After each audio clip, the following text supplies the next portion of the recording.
¿Cómo están? Muy buenas tardes, días, noches. El momento que estés viendo esta transmisión nos va a dar mucho gusto que damos esta continuidad de todos los conceptos que estamos compartiéndote en esta época de confinamiento, pero lo hacemos con todo gusto.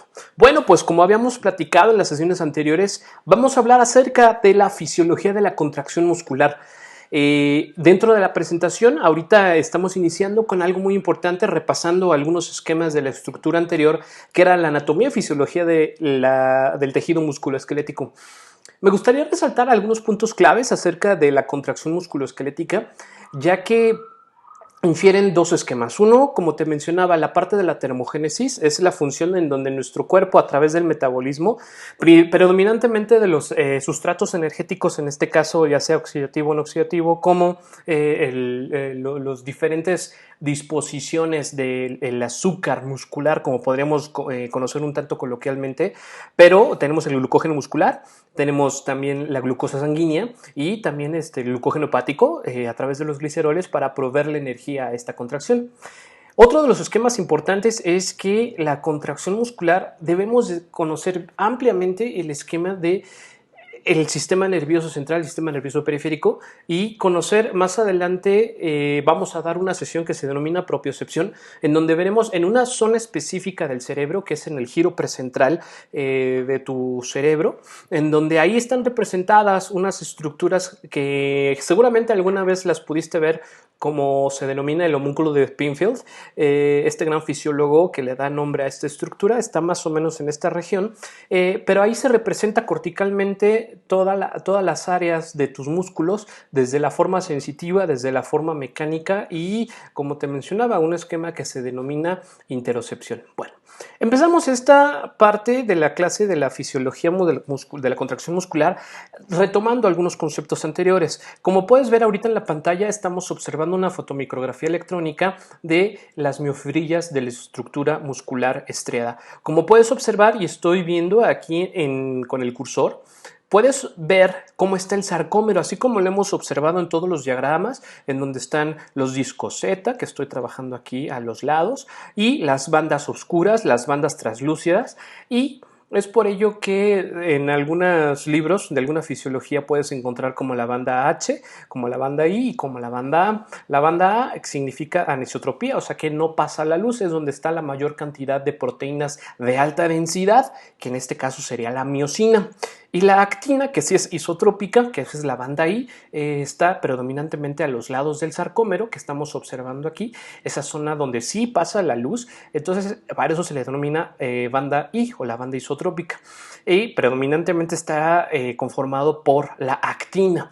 Y esa actina se va a descomponer a su vez en otras subunidades, ¿no? Como el complejo ITC, que son algunas meriomesinas pesadas, que es algunas troponinas, etcétera. Bien. Y la otra importante fase de la contracción muscular es la actividad eléctrica.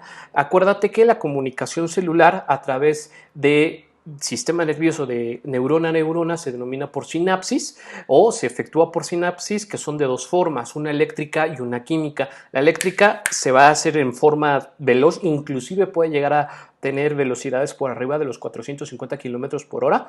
Y la sinapsis química, que indudablemente se va a llevar a cabo por el uso de vesículas presinápticas y con una hormona o con un neurotransmisor muy importante, que es la acetilcolina.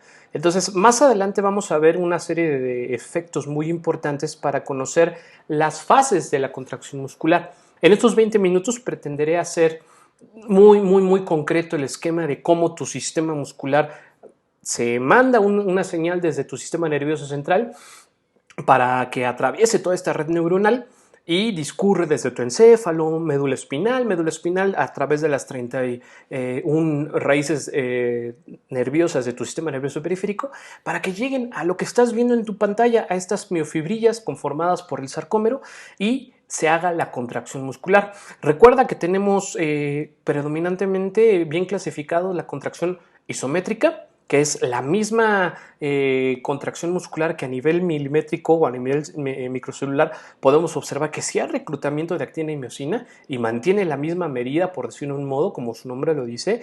Sin embargo, sí hay reclutamiento de estructuras celulares, o sea, sí hay contracción en el sarcómero, pero no hay desplazamiento de los segmentos corporales, por eso que se le denomina isometría. Y la isotónica, que se va a subdividir en la fase concéntrica y la fase excéntrica, pero ahí también tenemos una clasificación que más adelante vamos a hacer un nuevo módulo de contracciones musculares, donde vamos a tener en conciencia la parte de la contracción auxotónica y la otra ecocéntrica. Veremos que es muy interesante. Pero para ello vamos a partir, como te comento, de todos los pasos bioquímicos que tenemos que generar y entender para la contracción muscular. Bueno, cambiamos de diapositiva. Vamos a repasar algunos esquemas. En este esquema está diagramatizado cómo están los filamentos gruesos, como ya te había mencionado, que es la miosina, que en la anterior imagen era esa parte oscura donde no pasa la luz, y los finos, que es la actina. Bueno, ambos van a constituir estas bandas líneas. Vamos a repasarlas. Como podemos observar, las líneas en línea Z, que es el límite de un sarcómero a otro sarcómero. La zona H, de High Density, donde vamos a ver que no hay paso de la luz, que se denomina banda A. Predominantemente hay concentración de la proteína miosina. Y a los extremos de tu sarcómero, que estoy señalando aquí en el cursor, está la actina. Entonces, miosina al centro, actina a los extremos. Y ambas van a conformar una teoría que en 1950 algunos fisiólogos denominaron la teoría de los filamentos deslizantes. ¿Esto por qué? Adelante vamos a mostrar unas pequeñas gráficas en donde observaremos que es como un pequeño bastoncito de golf, y esos filamentos se acoplan, se engranan y empiezan a generar esa contracción. Por eso se les denomina la teoría de la contracción o de los filamentos deslizantes. Bien.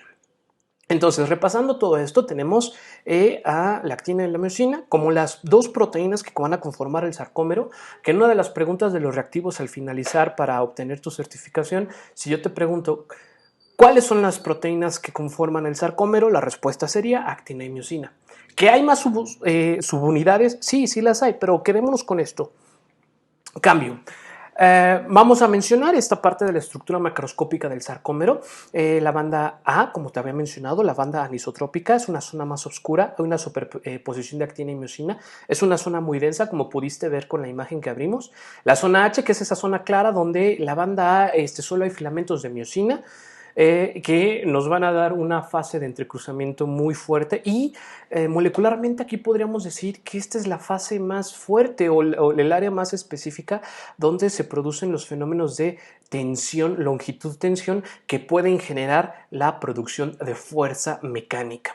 La línea M, que es la parte central de la zona H, donde van a existir una enzima para este metabolismo energético, que es la creatinquinasa, y que de hecho cuando hay algún metabolismo que es predominantemente anaeróbico, esta es una proteína o una enzima marcadora para ver qué tanto también ácido láctico se puede llegar a generar. Y como lo puedes ver hoy en día, ya actualmente toman una gota de sangre de la oreja para ver qué tanto, por ejemplo, ácido láctico estás produciendo, y que puedas tener indicadores en cuanto al nivel de entrenamiento. Esto sería ideal tener estos reactivos, son costosos, sin embargo son bastante útiles para tener un entrenamiento ampliamente respaldado por los esquemas y los biomarcadores científicos. Continúo. La banda M, que es la parte central de la zona de la zona H, donde existen enzimas, donde está esa creatinquinasa. Bueno, ya lo repetimos nuevamente. La banda I, que es la banda isotrópica, en donde sí, en efecto, pasa la luz, en donde va a haber este entrecruzamiento de dos bandas de las líneas Z, y acuérdate que la línea Z es el límite entre un sarcómero y otro sarcómero. Y todos estos se van a unir la actina. Ahorita más adelante lo vamos a ver y lo vamos a repasar. Y bueno, como vimos, el sarcómero, como te mencionaba, es la porción que va de una línea Z a otra línea Z. Y recuerda cómo la pregunta era: ¿cuál es la unidad anatómica funcional del sistema musculoesquelético? La respuesta sería sarcómera o sarcómero, como lo podemos encontrar en la bibliografía. Continuamos. Bien, es importante saber que cada célula siempre va a tener una membrana, como ya te lo había mencionado en la clase de anatomía y fisiología del sistema muscular. Tenemos el retículo sarcoplasmático. El retículo sarcoplasmático es esa membrana que va a envolver a cada sarcómero, a todas las miofibrillas, y la función es muy importante. Imagínate que es una gran tubería en donde van a discurrir todos los fluidos, toda la parte de plasma, nutrientes, oxígeno, pero en este caso para la contracción muscular debo de identificar a dos actores principales. Uno que es el neurotransmisor responsable de la contracción muscular, que pregunta también importante que podría mencionarte es ¿cuál es el neurotransmisor responsable de la contracción muscular? La respuesta es la acetilcolina. Y otro que es la concentración de un ion calcio. Cada vez que hay segregación del ion calcio, una vez que se dio el estímulo eléctrico a través del sistema nervioso, se va a segregar calcio. Ese calcio le va a dar la señal a la acetilcolina que actúe y va a echar a andar toda la infraestructura de la actina y la miosina y de las subunidades proteínicas de la actina como la cetroponina, meromesina pesada, A, etcétera, etcétera, las adeninas, cadeninas, que generen esa contracción muscular. Es mucho la fisiología, pero pretenderé que a lo largo de estos minutos te quede claro. Y bueno, el sarcolema es esta parte de esta membrana celular que cada fibra muscular va a tener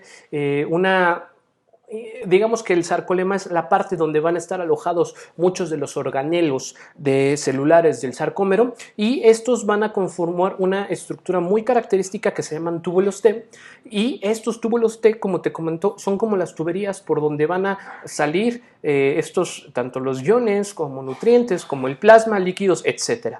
Y bueno, a través de estos túbulos T se va a penetrar el potencial de acción, que ese potencial de acción es un estímulo eléctrico que en ese momento cambia rápidamente de los valores positivos a negativos. Ya habíamos mencionado que el promedio que manejan algunos libros de fisiología como Gayton, como Gannon, como Tres Guerras, puedes consultarlos en estos libros de fisiología médica. El voltaje o el cover energético son menos 70, menos 75 milivolts en la parte interna de la célula y más 70 y más 75 milivolts en la parte de la extramembrana, o sea, fuera del sarcómero.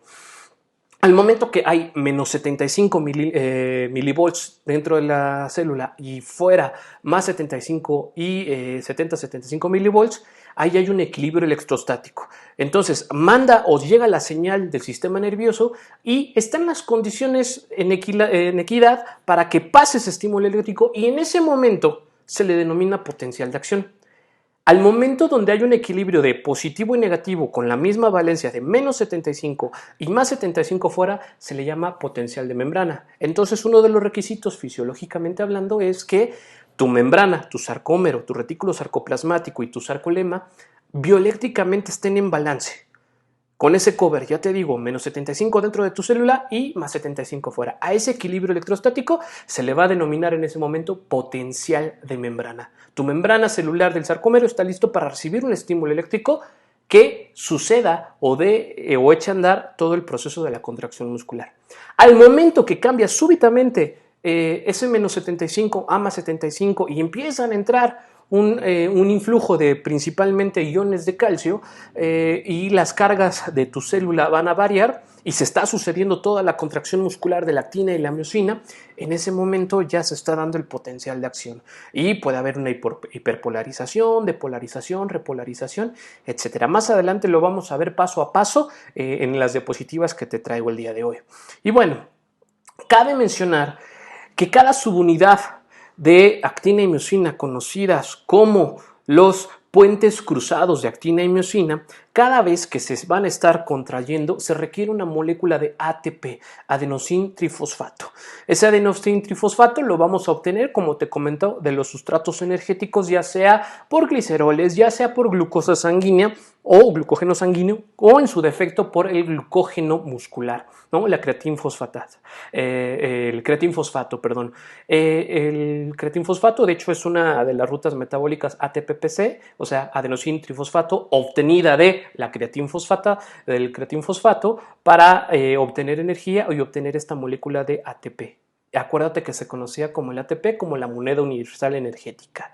Bueno, hasta ahí vamos bien. Espero que vayas anotando algunos términos que no hayamos entendido o si hablé muy rápido, te pido que me lo dejes en los comentarios para ir aclarándolos poco a poco. Bueno, entonces, Hay otra estructura que va a estar alojada en los sarcolemas o en el citosol de tu sarcómero. El citosol es todo ese líquido fisiológico dentro de la célula. Como te comento, se alojan esos esquemas celulares y hay un importante organelo predominantemente de función aeróbica, oxidativa o no oxidativa, que son las mitocondrias. Las mitocondrias son las organelas responsables de llevar a cabo el metabolismo oxidativo predominantemente, o sea que se requiere de oxígeno para romper esa molécula de ATP, denominada alguna hidrólisis, y como resultado vamos a generar el CO2, algunos desechos metabólicos y algunas estructuras que pueden ser reutilizables de todo el metabolismo celular, que ya más adelante verán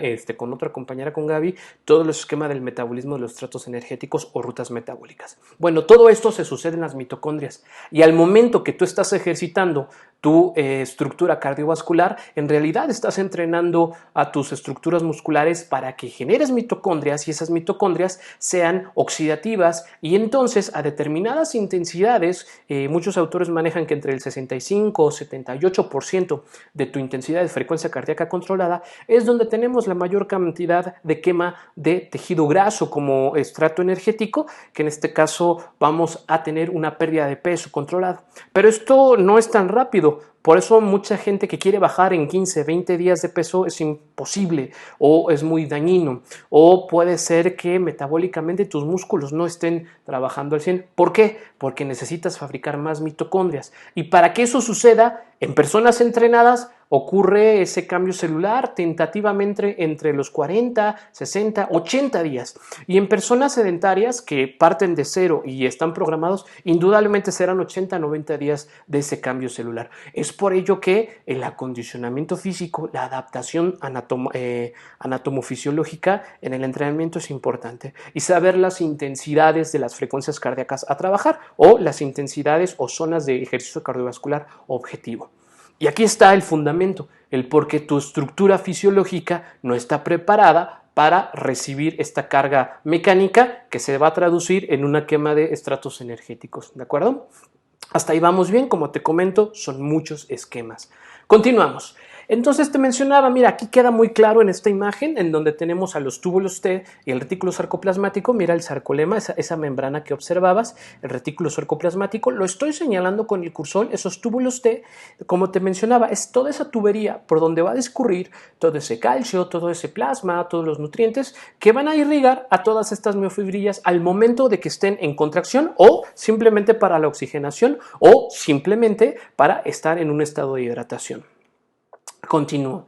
Es importante conocer que ese filamento grueso, hablemos un tanto de la miosina, que es esta molécula densa y compleja y tiene una cabecita y una cola que tiene una estructura helicoidal como una pequeña hélice alfa, que es como un pequeño bastoncito que se va a acoplar a la actina y para engranarse y generar esa contracción muscular. Posee un par de cadenas pesadas que se van a entrelazar y forman la cola de la molécula de la miosina y esto es lo que, como te comento, es como un sistema de engranaje. Se apropian, se engranan para generar esa contracción ya sea concéntrica, excéntrica o isométrica, ¿de acuerdo? Y esas dos pares de cadenas ligeras se van a enrollar y se van a formar estas cabezas globulares que tienen un sitio de unión para la actina. Cada vez que sucede eso se rompe una molécula de ATP. ¿Cómo ves? Está interesante la forma de la contracción muscular. ¡Wow! Ya nos cansamos y ni siquiera hemos hecho la primera contracción. Continuamos. Bueno, tenemos ahora los eventos eléctricos que vamos a trabajar y entonces para todo esto los filamentos gruesos van a tener que romper una molécula de ATP para que se haga la unión de actina y miosina y entonces esta interacción de puentes cruzados y filamentos se van a cortar esta sarcómera aproximando las líneas Z, separándolas un poco quizá cuando es una contracción excéntrica o auxotónica y como podemos ver aquí en esta imagen que estoy señalando con el cursor, esto naranjita que observamos son las cuestiones alfa-helicoidales, que en este caso sería la parte de la miosina, esto que vemos al centro, y a los extremos en color azul y rojo son las subunidades de actina con sus complejos ITC y estos botoncitos que tú observas es donde esa parte helicoidal alfa se va a anclar y es donde le va a dar esa producción de tensión que va a producir una fuerza resistencia, fuerza potencia, fuerza explosiva, etcétera, etcétera, dependiendo de qué capacidad condicional estemos trabajando. ¿Hasta ahí vamos bien? Bueno, continuamos. En esta parte tenemos ya esta imagen donde el filamento grueso, acuérdate, es la miosina y todas estas estructuras van a tener un sitio de unión para que ahí se rompa, se hidrolice esa molécula de ATP y se genere esa explosión de energía y se genere ese engranamiento para generar la contracción muscular. Continuamos. Mira, observa bien aquí. Los filamentos delgados, que en este caso corresponden a la actina, y como te comento, tienen un complejo más pequeño que son la tropomiosina y troponina y que son algunas auxiliadas por algunas otras proteínas como adeninas, caderinas, etcétera. Van a formar también estructuras como la actina G, que en este caso de una fórmula globular, o sea, como pequeños globitos, y dos cadenas retorcidas, y esta actina F va a tener algunos filamentos que se van a rozar y que tienen un punto de unión para poder utilizar ese engranaje de la miosina con la actina y entonces se arrozarían y empiecen a jalar y generar la producción de la fuerza-tensión. ¿Cómo ves? Interesante, ¿no? Bueno, continuamos. La tropomiosina va a tener una función importante, se va a ubicar a lo largo del surco de la actina, va a bloquear la parte de reposo, el sitio de unión con la miosina. Entonces, esta parte de la tropomiosina va a ser reguladora de la estructura fuerza, longitud, tensión.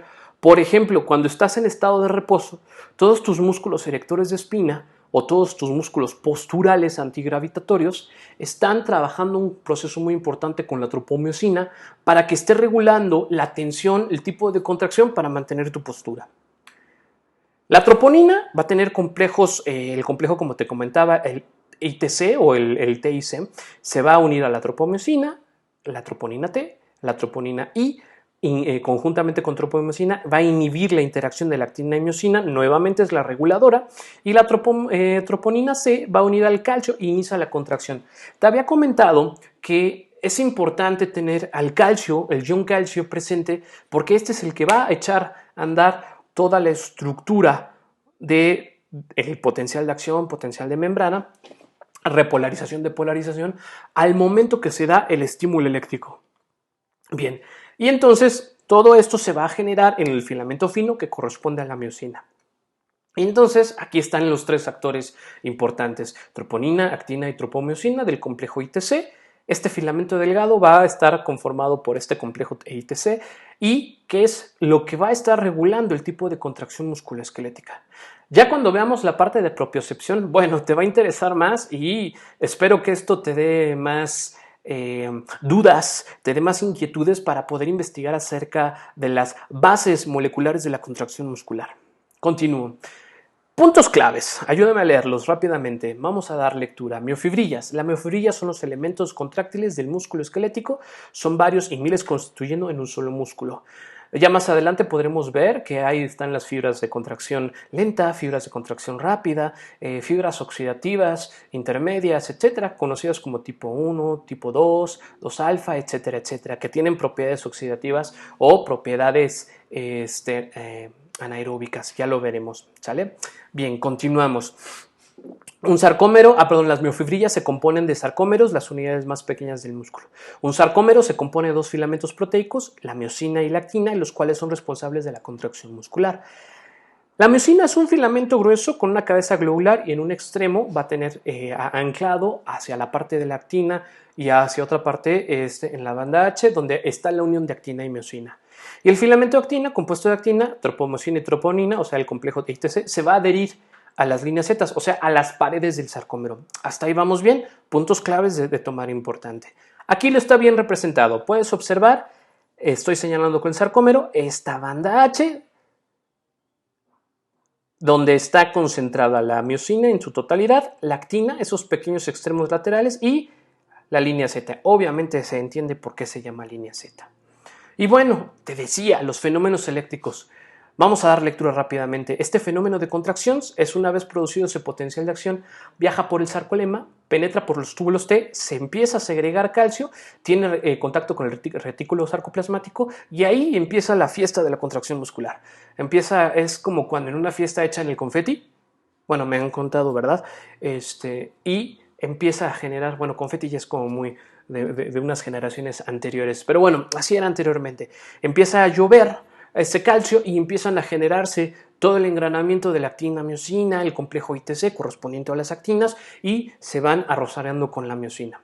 En el proceso de reposo hay cabezas de miosina y puentes transversales que no contactan la actina, predominantemente, ¿te acuerdas con qué subunidad era? Bueno, con la reguladora, que en este caso era la troponina I, ya que se interpone la tropomiosina y la troponina C. Y en cuanto a la actividad, el calcio se va a ubicar sobre la troponina C y se va a deslizar de la tropomiosina en un surco de la actina y en el puente cruzado transversal de una actina. ¿Cómo ves? Interesante todo este esquema, ¿verdad? Y bien, aquí están constantemente en esta pequeña imagen donde podemos ver al músculo relajado y por eso esas subunidades del complejo ITC, predominante el complejo troponina I, es la que va a estar regulando la acción y la inhibición de la miosina. ¿Vamos bien hasta ahí? Continuamos. Entonces, el fenómeno de la contracción muscular es un fenómeno que tiene un puente transversal con una actividad enzimática que escinde al ATP y que luego en ADP, ¿por qué? Al momento que se entrecruzan este complejo ITC con una actividad alfa helicoidal de la miosina, se rompe un fosfato inorgánico y por eso en vez de tener 3 moléculas de ATP quedan 2, queda un fosfato inorgánico y entonces indudablemente ahí en ese puente terminal del ATP es lo que produce la energía. Esta energía va a actuar en el puente transversal y tiene forma doble bisagra y se une en actina y se desliza sobre la miosina, produciendo un acortamiento y del sarcómero, por tanto, la contracción muscular. Ya te había comentado, isométrica, isotónica, que es subdividida en concéntrica, excéntrica, auxotónica, que es una contracción intermedia entre la parte isométrica y la parte excéntrica. Y la ecocéntrica es una expresión de fuerza máxima en donde hay fuerza, resistencia y tensión, en donde se conjunta una contracción excéntrica máxima con una concéntrica máxima y hay niveles de fuerza, resistencia tensional impresionantes. El tipo de contracción ecocéntrica generalmente ya es muy entrenada y esta la pueden llegar a suceder principalmente atletas de alto rendimiento, como por ejemplo los gimnastas. ¿De acuerdo? Bien. Y en la relajación se reabsorbe este calcio hacia el retículo sarcoplasmático, se fosforila, o sea, quiere decir que nuevamente hacia ADP se le junta ese fosfato inorgánico que quedó ahí volando y esto se va a dar también en las crestas de la mitocondria, en las crestas membranales de la mitocondria, por acción del fosfato y de la creatina. Esto nos va a ayudar también la creatinquinasa. ¡Wow! ¡Qué interesante!, ¿no? Bueno, ahí estás viendo el material y puedes ir haciendo tus notas. Y estos puentes cruzados, como te comentaba, se denominan así por los sitios de la cadena helicoidal que te mencionaba de la miosina y el complejo ITC y empieza a generarse los distintos esquemas, de ahí que se deriva la teoría de los filamentos deslizantes. ¿Cómo ves? Y bueno, las bases moleculares de la contracción es muy sencillo. Se necesita ATP, debe haber una transducción quimiomecánica. Acuérdate que el término transducción es convertir energía eléctrica o de un estímulo eléctrico que venía de un potencial de acción y un potencial de membrana, rupturar, hidrolizar la molécula de ATP para producir energía mecánica, energía biológica y por ende va a estar esa unidad contráctil denominada sarcómera como una fábrica de transducción, de fabricación de energía, tanto de energía química, energía mecánica y energía biológica. Por eso una de las funciones que es la termogénesis, o sea, temperatura, ¿de acuerdo? Y bueno, ese citoesqueleto que está conformado por el retículo sarcoplasmático y el sarcolema van a ser estructuras muy importantes acerca de la fuerza y por ende los filamentos finos y gruesos son muy importantes tomar en cuenta que es la actina y la miosina. ¿Cómo vamos hasta ahí? ¿Se va entendiendo? Es muy complejo, te comento, pero bueno, a lo largo esto es lo importante de cómo entendemos de que el simple hecho de que tú estés en una postura, el simple hecho de que tú tengas una flexión de brazo, hagas unos push-ups, hagas unos burpees, que hagas levantamiento de potencia, etcétera, hay que entender las bases moleculares para saber que a final de cuentas y en el transcurso estamos entrenando no un bíceps, no un tríceps, no un glúteo, no un pecho, no un abdomen, no. Estamos entrenando complejos celulares y para entrenar esos complejos celulares necesito entender sus bases moleculares, entender de qué estrato energético está proveniendo esa energía, pero también entender cómo se va a regular esa relación de fuerza-tensión, porque cabe mencionar que una de las bases también moleculares de la contracción muscular no solamente es responsable la actina y la miosina, sino que también algunos complejos que en este caso se denominan tenocitos, que son las unidades anatómicas de los tendones, y de ahí también tendríamos que ver un componente que hoy en día ha retomado mucha importancia, que son las fascias. La fascia, un papel importante en el proceso de la generación de fuerza. Bueno, si te fijas, acá adelante está en la contracción muscular, lo estamos viendo en esta imagen, la voy a señalar con el cursor. Ahí constantemente se están dando esos sarcomeritos, están generando esa contracción musculoesquelética de forma concéntrica, excéntrica, isométrica, auxotónica, ecocéntrica. ¿Qué tal? ¿Cómo ves esa contracción? Interesante, ¿no? Y bueno, entonces estos fenómenos que van a conducir a la acción muscular, te comento, empiezo con el cursor. Bien ahí, esto es una terminación de un axón. Mira esas mitocondrias coquetas, aquí están vesículas presinápticas que van a estar almacenando, como te comentaba, esta molécula importante para la neurotransmisión, que es la acetilcolina. Se va a dar el estímulo eléctrico, se va a propagar a través del sarcolema y se va a llegar hasta este esquema de la actina y miosina para generar esa contracción muscular. Avanzamos. Entonces, mira, ahí se vería en esta animación que estás viendo en tu pantalla como este pequeño bastoncito corresponde a la miosina y todos estos esquemas que tú puedes observar en la actina, esa parte verdecita que tú puedes ver es ese ATP cómo se va rompiendo. Cuando se rompe y sale ahí es ese fosfato inorgánico que está saliendo, y el calcio, como te comento, esa molécula amarilla es la encargada de empezar a generar ese engranaje. Interesante, ¿verdad? Bueno, pues estos son los esquemas en donde puedes observar cómo el estímulo eléctrico va a liberar esas moléculas de acetilcolina, ese calcio va a unir a la troponina y va a levantar a la tropomiosina y las cabezas de miosina, y entonces es un fenómeno constante.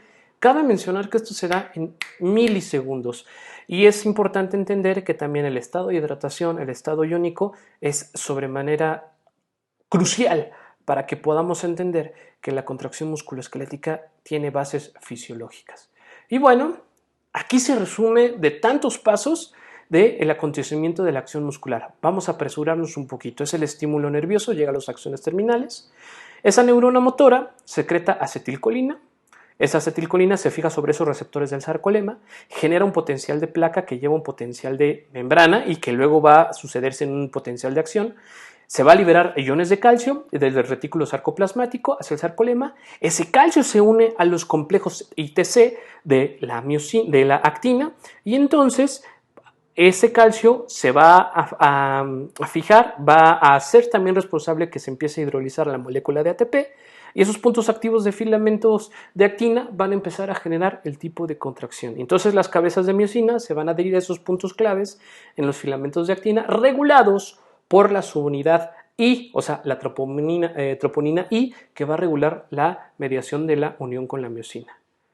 Luego, en la fase de relajación, el calcio se agota, el calcio es bombeado hacia el retículo sarcoplasmático, son desactivadas la troponina y la tropomiosina, se va a bloquear un enlace de los puentes cruzados de miosina de los filamentos de la actina, se interrumpe la utilización del ATP para que se refosforile, o sea, acuérdate que es una molécula de ATP, se rompe, queda ADP, se refosforila, y todo esto es un constante movimiento. Y entonces hay un estado de relajación, pero te comento, esto es un esquema bastante importante que sucede en milisegundos. Y bien, hay una excitación de contracción, liberación de calcio. Aquí lo estamos observando en las pequeñas flechas, se va liberando, se va a través de la membrana celular, se libera calcio en el retículo endoplasmático, va a conducirse al interior de la célula, como puedes observar se diseminó ese calcio, y ese calcio te va a permitir esa contracción muscular y todos los fenómenos que hemos estado trabajando alrededor. Mira qué importante aquí. Vamos a hacerlo rápido. Entonces llega el estímulo eléctrico, como puedes ver esta parte roja es el estímulo eléctrico que va a estar estimulando a través de una terminación axónica. Hay una hendidura sináptica, se llega el estímulo eléctrico, llega el potencial de acción, potencial de membrana, se libera la acetilcolina, se libera también sodio-potasio. Y acuérdate, más adelante te sugiero que investigues el papel de una proteína que es la bomba sodio-potasio, que ayuda a restablecer el equilibrio bioeléctrico de los iones. Entonces aquí ya tenemos dos participantes importantes, que es el sodio y el potasio. El sodio hay más abundante en el líquido extracelular, el potasio principalmente está más en la parte interna de las células, y esto debido a unas proteínas que se llaman proteínas anfipáticas, que son las encargadas de estar regulando y haciendo la regulación electroquímica y electrostática para tener el ambiente negativo desde el punto de vista eléctrico dentro de la célula y ambiente positivo fuera de la célula. Por eso, cuando entra el estímulo eléctrico, se hace el potencial de acción, entra mucho calcio, entra mucho sodio, se despolariza, se repolariza, se hiperpolariza el de interior de la membrana, y entonces es cuando tú en algún momento ya hiciste las 300 contracciones y tu músculo empieza a tetanizar o ya no responde. Entonces ese es un periodo refractario donde ya no pueden pasar estímulos. Entonces aquí hay más estímulos, ve cómo el calcio es un papel importante y ve entonces ahí empiezo a tener una refosforilación, empiezo a tener la adhesión de calcio, empiezo a tener la separación de actina-miosina, y es un constante. Y, por ejemplo, ¿qué pasa cuando una persona fallece? Que muchas ocasiones dicen, ay, es que se movió el cadáver. Bueno, esto llega a suceder porque se presenta un reseteo, por ejemplo, del ATP o del sodio-potasio, o el calcio se está migrando por concentración de gradiente de concentración, y entonces se puede generar una contracción, puede ser que el cadáver se pare, puede ser que el cadáver mueva una extremidad, pero es porque es un reacomodo último de las últimas cargas eléctricas de estos esquemas. ¿Sale? Bien, entonces hay un estudio que se llama la electromiografía o electromiograma, que nos ayuda a entender, por ejemplo, cuando hay un daño medular, cuando hay una enfermedad neurodegenerativa, que nos ayudan a entender qué pasa con la relajación muscular, con la contracción muscular alterada. Y cabe mencionar que también el entrenamiento está generando una constante graduación o regulación de los estímulos eléctricos, que en el capítulo de propiocepción vamos a entender un poquito más. Entonces es por ello que los tempos, la posición y todos los organelos que también están adosados en tu fibra muscular, como el órgano tendinoso de Golgi, el uso muscular, el uso neuromuscular, las fibras intrafusales, extrafusales, si tú las entrenas adecuadamente y tienes una buena progresión, una buena planificación, periodización de tu entrenamiento, y entiendes que en el entrenamiento no solo es moverte, no solamente es cargar, desplazar, resistir, no, es una adaptación neuroanatómica, es una adaptación neurofisiológica de todo lo que acabamos de ver, ¿sale? Y entonces es importante conocer los eventos eléctricos, es importante entender que la contracción muscular no es un fenómeno que en estos veintitantos minutos, casi media hora de clase, podamos entender, pero sí te proveemos los conocimientos para que sepas que un entrenamiento no es el famoso 4 de 15, no es el famoso 300 hasta que te canses, si no duele no sirve. No, mentira. Es una adaptación molecular para que tú generes una adaptación celular y por ende tengas una adaptación de todo tu organismo. Bueno, pues hasta aquí llegamos el día de hoy con la parte de la clase de la fisiología de la contracción muscular. Espero que te lleves mucho conocimiento, espero que tengas muchas dudas, porque eso va a generar una inquietud de que también investigues todo lo que acabamos de explicar y que puedas tener otras vertientes, otros horizontes acerca del cómo es la contracción musculoesquelética. Muchas gracias por tu tiempo, nos estamos viendo y te agradezco el tiempo que dedicaste a poder escuchar e interactuar con esta clase. Excelente tarde, hasta entonces.